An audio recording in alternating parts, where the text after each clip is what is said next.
Oi gente, tudo bem com vocês? Aqui é o Jeffote Mir, vamos para mais um vídeo. Agora vamos falar do Paulistão de 2001, né? Aquele campeonato lá que o Corinthians foi campeão, né? E temos que falar, né, do regulamento, né? Eram 16 times e jogavam todos contra todos, né? 15 jogos, né? Ao final dos 15 jogos, os 4 melhores classificados, né, se classificam para a semifinal. E aí, semifinal e final. Mas aí temos que falar outro detalhe, né? Durante a primeira fase, né? Todo jogo seguido que era empatado em disputa, que era terminado empatado, né? Era seguido por disputa de pênaltis, em que cada clube tinha direito a 3 cobranças, né? E se seguisse empatado, teria as alternadas, tal, né? Se um empate, agora começa a maluquice. Se o empate durante os 90 minutos tivesse sido com gols, o time vencedor da disputa por pênaltis receberia um ponto extra, além do conquistado em campo. Entretanto, se não tivesse havido gols, né, tivesse zerado o jogo, apenas o vencedor da disputa de pênaltis levaria um ponto e o perdedor não levaria nenhum. Ou seja, uma confusão, né, um pouco meio bizarro, né, esse regulamento nessa parte dos empates e disputa de pênaltis, né, enfim. Houve rebaixamento, né, só que assim, não houve, mas não houve, sabe? Porque, assim, ó, eu vou falar rapidinho. É, Ao final das 15 rodadas, Guarani e Mojimirim, né, deveriam ter sido rebaixados, né, em 2002. Só que aí, em 2002 mudou tudo, né, a CBF mudou tudo, né, foi um ano, né, que voltou Rio-São Paulo, o Rio-São Paulo é mais longo e tal, e aí acho que o Mojimirim não foi prejudicado, mas jogou o Paulista em 2002 e o Guarani, né, jogou o Rio-São Paulo em 2002, ou seja, o Guarani caiu, mas não caiu, né. Mas enfim, agora vamos falar do campeão, que foi o Corinthians, né? O Corinthians chegou naquele ano, né? Muito desacreditado, né? Porque o Corinthians tinha ido muito mal no Brasileirão 2000, né? Fez a pior campanha da sua história em campeonatos brasileiros, né? Chegou a ficar 10, 11, 12 jogos sem vencer, né? E a Fiel estava com poucas expectativas para 2001, né? Em 2000, e o Corinthians, né, trouxe alguns nomes, né? É, Tinha nomes ali como o Miller, sim, o Miller estava no Corinthians, né? Aquele mesmo que jogou no São Paulo, no Palmeiras. Tinha jogadores ali como o Everton, um moleque da base ali, né? Que estava se destacando. E tinha um time até interessante, apesar da desconfiança, né? Ainda tinha alguns nomes, né? Que a Fiel já tinha como ídolo, né? Já eram ídolos, né? Como o Ricardinho, Marcelinho, né? Enfim, mas o Corinthians não chegou como um dos favoritos, né? E o time começou mal a competição, começou tropeçando ali e tal, né? E o time oscilou e tal, e chegou a ficar lá na penúltima, na última colocação, né? E a Fiel torcida ficou preocupada, né? Já imaginou, né? Tipo, não vamos conseguir classificar e vamos ter que lutar para não cair, né? Só que o Corinthians aí, a partir da sétima rodada, oitava, se não me engano, né? Deu uma disparada, né? Tipo, o time conseguiu crescer, né? Conseguiu uma arrancada incrível, né? E ao final das 15 rodadas, o Corinthians terminou em terceiro, né? Ia ter desvantagem, é verdade, né? Contra Santos ou Ponte Preta, né? Então, e mas o Corinthians chegou lá, né? E o Corinthians, né, de Luxemburgo, né? Outro cara que tinha voltado, né, para ajudar o Corinthians, né, o Vanderlei Luxemburgo, né? O Corinthians classificou em terceiro e enfrentou o Santos, né, segundo colocado, né? O Santos tinha vantagem de 2 empates para ir para a final. E os 2 jogos foram no Morumbi, né? O primeiro jogo ficou empatado 1-1. E o jogo de volta foi aquele jogo histórico, né? Porque os corintianos sempre lembram, né? O jogo foi frenético e tal, os times tiveram chances, perderam pênalti, inclusive. Só que o Santos saiu na frente, né? E o Corinthians empata logo em seguida. No segundo tempo o jogo ficou tenso e tal. O Santos pensando em mais administrar vantagem, né? Por causa da campanha e tal. E o Corinthians tentando ali de todo jeito, mas de forma desordenada e tal. E aí até que aos 49 minutos, mais ou menos, ali no último lance do jogo, veio aquela jogada, né? Pela esquerda, cruzamento rasteiro e tal. E aí o Ricardinho chega chapando, chutando ali, faz o gol da classificação, né?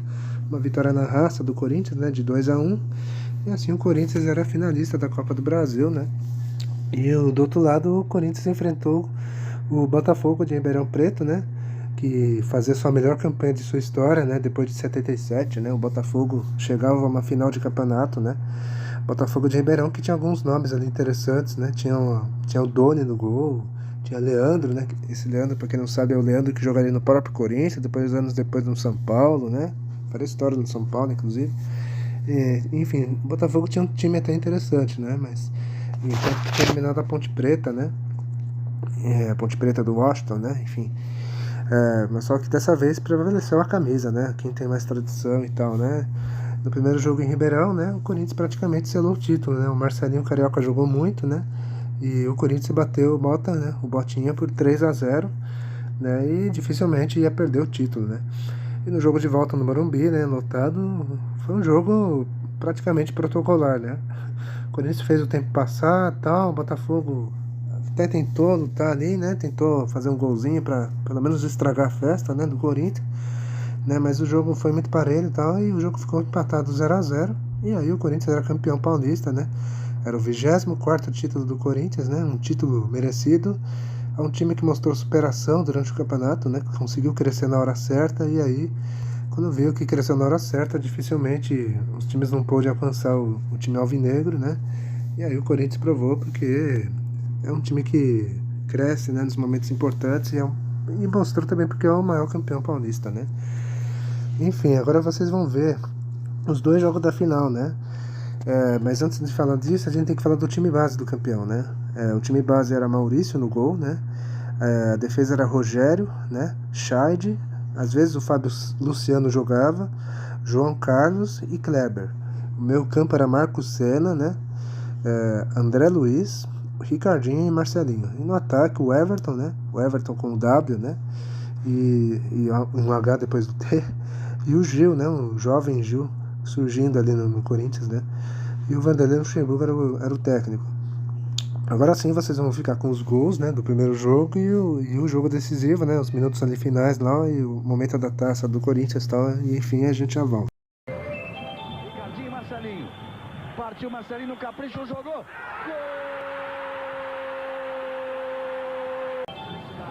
O Everton fica esperando, recebeu, aí ele é perigoso, tocou para Marcelinho, pé direito, bateu, que lindo toque. Gol! Aí o cobrança de escanteio.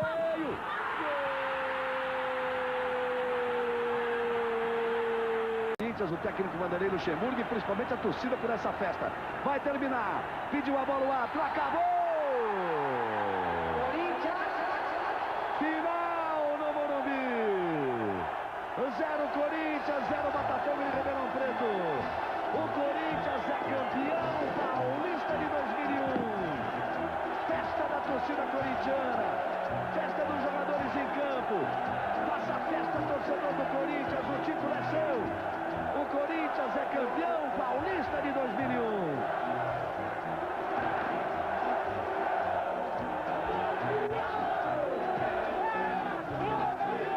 É o grito dos jogadores do campo. Agitando. Olha o Marcelinho, a alegria do Marcelinho. Já já a Xuxa e Fausto Silva estarão aqui com você em todo o Brasil. Por enquanto a alegria do Marcelinho, do André Luiz. Já já nós vamos ter a premiação para os jogadores do Corinthians. Vamos ver também os gols que fizeram do Corinthians campeão. Bom, vocês viram aí os gols, né, da primeira final e o jogo decisivo, né, que terminou em 0-0 e o Corinthians foi campeão. Agora a gente tem que falar dos grandes e temos que falar das surpresas, né? Tivemos duas surpresas, né? Acho que depois de um bom tempo tivemos surpresas, né, do interior, né? Vamos falar dos grandes agora, falar do Palmeiras, né? O Palmeiras estava priorizando a Libertadores naquele ano, né? Tanto que o time se alternou, né? Entre titulares, reservas e tal, né? E o Palmeiras já não tinha mais a Parmalat, né? Era o primeiro ano sem a Parmalat, né? E foi o primeiro ano, né? E começou aquela época mais difícil do Palmeiras, né? Como os palmeirenses muito bem sabem, né? E no Paulista o Palmeiras não fez muito por merecer, né? O time começou meio mal ali e tal, até reagiu ali na reta final, mas insuficiente, né? O time do Palmeiras já era mais fraco, né? E o Palmeiras ficou só em sétimo e não conseguiu se classificar. Agora a gente tem que falar do Santos, né? O Santos estava com um time forte em 2001, estava com jogadores ali interessantes e tal, né? Um time, né? Tinha até alguns jogadores que estariam no time, né? Que sairia da fila em 2002, né? Enfim, como o Fábio Costa, como, né? O Elano, né? O Léo, né? Enfim. E o Santos era um dos favoritos ao título, né? E o time fez uma campanha tranquila na primeira fase, né? Ficou em segundo na fase de grupos, né? Na fase de grupos não, na fase de classificação. Só ficou atrás da Ponte Preta. Mas na semifinal o Santos acabou dançando contra o Corinthians, né? Os dois jogos foram muito equilibrados e tal, só que o Corinthians conseguiu eliminar o Santos no último lance ali do segundo jogo, né? E o Santos ficou pelo caminho e frustrou os santistas, né? Que ficaram com trauma, né? Com essa eliminação, né? Os jogadores do Santos até saíram chorando, né? Como o Léo, né? O Elano, enfim. Mas um ano depois, né? O Santos daria o troco, né? Bom, vocês já viram isso, né? Em algum lugar, né? Em algum momento, né? Aqui no canal, né? Que a gente falou do Brasileirão 2002, né? Agora chegamos no São Paulo, né? O São Paulo, naquele primeiro semestre, ganhou o Rio-São Paulo, né? Usando a garotada, né? E surgiu ali um moleque chamado Kaká, né? Que pra todos sabem, né? O Kaká seria o melhor jogador do mundo anos depois, né? Jogando no Milan e tal, né? E o Kaká surgindo ali como uma grande promessa no time do Morumbi, né? Só que no Paulista o São Paulo não foi muito bem, né? O time oscilou muito e tal, e assim como o Palmeiras, né? O São Paulo ficou em oitavo, né? Ficou lá pelo meio da tabela e tal, e ficou pelo caminho. Mais ou menos o São Paulo tinha ganho o Rio-São Paulo, né? Que foi mais com a garotada do que com o time propriamente titular, né? Agora a gente vai falar das surpresas, que foram dois, né? Que foram o Botafogo de Ribeirão e a Ponte Preta, né? Começar pelo Botafogo, né? O Botafogo tinha um time competitivo e tal, né? O Botafogo, naquele ano, estava jogando a Série A do Brasileirão, inclusive, né? E no Paulista o time montou até um time interessante ali. O Botafogo chegou a oscilar no campeonato durante alguns momentos, mas o time lutou muito e conseguiu se classificar, né? Na última rodada ali, terminou em quarto lugar, né? Uma classificação até heróica, né? Despachou, por exemplo, o São Caetano, né? Que tinha sido vice-campeão brasileiro né, meses antes, né? Já que o Brasileiro 2000 terminou no começo de 2001, né? Enfim, na semifinal o Botafogo enfrentou a Ponte Preta, né? Que era um time sensação, né? Tinha um time forte ali, né? Tinha o Washington, que estava vindo numa grande fase, né? Fazendo gol em tudo que é jogo, né? Mas o Botafogo mostrou superação, né? Venceu a ida por 2-1, né? No Santa Cruz, né? E em Campinas um jogo histórico, né? Onde o Botinha segurou um empate heróico de 3-3 e assim foi para a final do campeonato, né? E assim fazia também a sua melhor campanha em campeonatos paulistas, superando o Botafogo de 77, né? Aquele time lá do Sócrates, tal, que até então tinha feito a melhor campanha. E na final o Botafogo enfrentou o Corinthians e não deu, né? Para o Botafogo conseguir um título histórico, né? O Botafogo acabou vice-campeão, mas a campanha foi satisfatória, né? No time tricolor de Ribeirão Preto, né? Agora vamos falar da Ponte Preta, né? A Ponte Preta estava forte, competitiva, né? Tinha um time forte, tinha nomes ali como Mineiro, né? Mineiro que, né, jogaria na seleção anos depois, né? Washington, que fazia gol todo jogo, Macedo, na defesa era Ronaldão, né? A Ponte Preta estava forte naquele ano. Tanto que ela comprovou isso na primeira fase, né? Tanto que a Ponte terminou na liderança, né? Na primeira fase, né? E aí teria todas as vantagens possíveis, né? Se ela passasse na semifinal e numa possível final. Só que ela ficou já na semifinal, porque ela enfrentou o Botafogo, né? O Botinha. E a Ponte acabou sendo eliminada, né? Mesmo sendo favorita diante do Botafogo, a Ponte ficou pelo caminho, né? E caiu já na semifinal, né? Mas enfim, é isso, galera. Bom, falamos do Paulista de 2001, né? Espero que tenham gostado, tá? Vamos ficando por aqui. Dê um like, compartilhe o vídeo, comentem. É isso e tchau!